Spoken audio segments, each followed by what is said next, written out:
Entonces, ese tercer grupo de personas que ya viven en un país en el que se recibió el Evangelio, el cristianismo, pero realmente no viven la fe, no viven a Jesucristo. La fe no es determinante de su experiencia humana. Se ha ido produciendo una apostasía social, una apostasía silenciosa.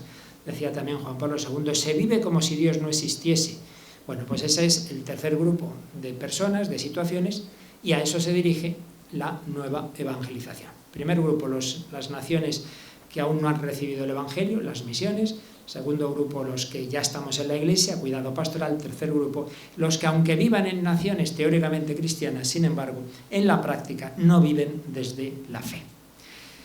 A eso se dirige la nueva evangelización. ¿Por qué nueva? ¿Qué ha cambiado? Muchas cosas. Entonces, podríamos estar horas hablando, y en uno de mis programas es un tema que estoy desarrollando, El hombre de hoy y Dios, mañana por la noche en concreto, pues de esa evolución ideológica de Occidente, desde la primera evangelización martirial, como durante 3-4 siglos los cristianos sin planes pastorales, sin planes de evangelización, simplemente con el testimonio de su vida, se va produciendo la conversión de esas naciones, del Imperio Romano, cómo todo eso va cuajando en lo que se llega a llamar la cristiandad, una sociedad que va calando poco a poco, con todas las limitaciones humanas que siempre hay, no faltaría más, va calando el Evangelio, y cómo esa sociedad cristiana, marcada por la fe en sus fechas, en sus nombres, en su arte, en fin, en todas sus instituciones, cómo empieza luego un proceso de ruptura, allá por el siglo XIV, XV, la gran ruptura protestante en el XVI, pero sobre todo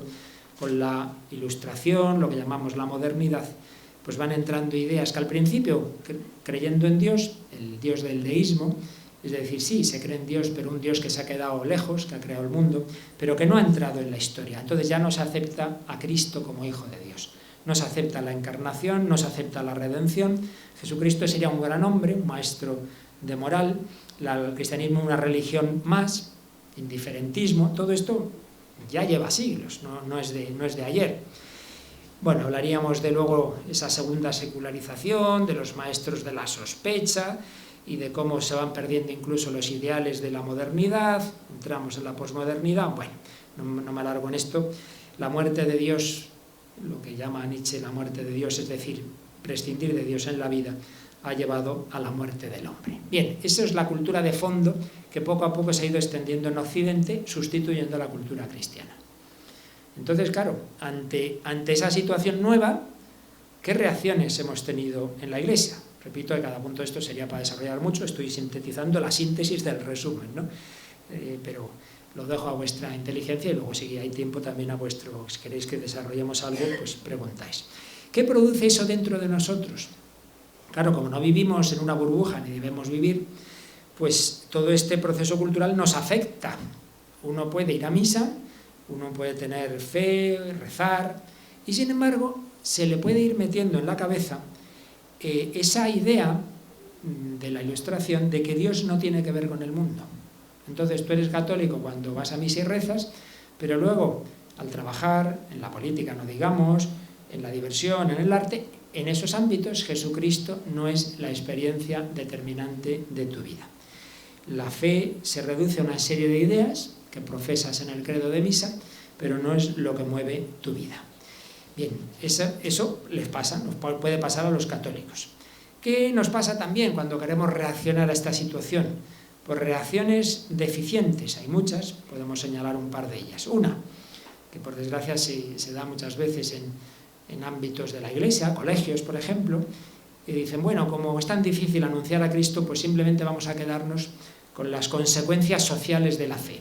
Entonces organizamos voluntariados, organizamos cosas sociales, que hay que hacerlo, ¿eh? Yo he sido capellán de universidad y he hecho todo lo que se puede imaginar y más.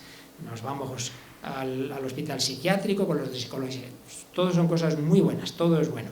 Pero una cosa es que haya que hacer eso y otra cosa es que sea lo único que haya que hacer. Y muchas veces nos hemos quedado en una evangelización muy recortada, ¿no? Simplemente de quedarnos en esas consecuencias sociales de la fe.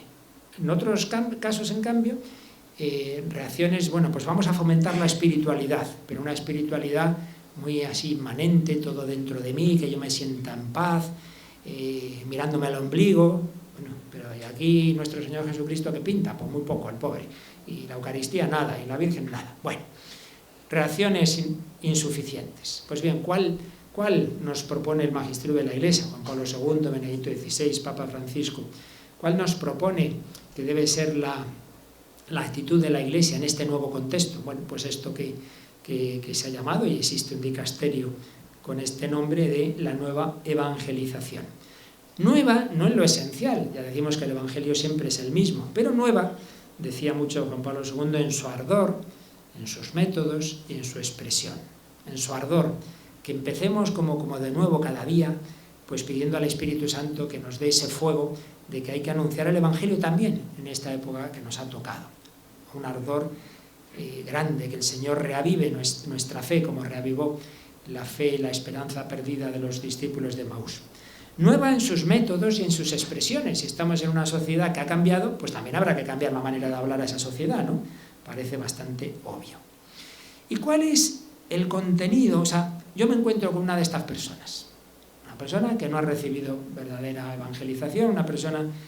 Y de hecho se están haciendo estas evangelizaciones por la calle, y de hecho también en Radio María, en este verano, estamos proponiendo a los grupos de voluntarios que hagan un tipo de difusión que no sea la de siempre. La de siempre me refiero, te pones a la puerta de una parroquia, cuando sale la gente de misa, eso ya son los de casa.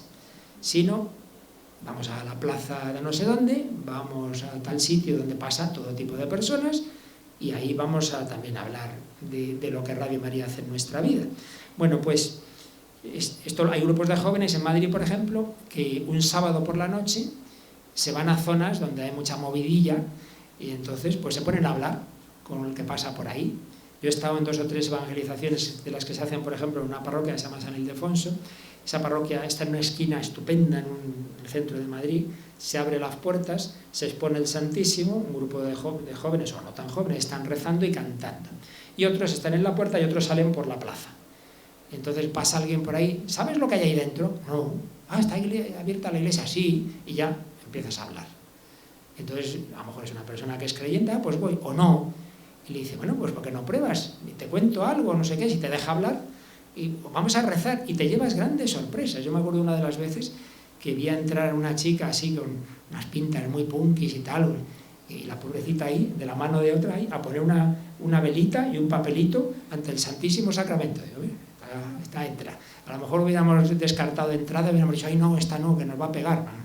No pegó a nadie, entró devotamente a rezar, ¿no? Porque a veces ya pensamos que porque uno lleve no sé qué aspecto, no está hecha para Cristo. Todos estamos hechos por Cristo y para Cristo.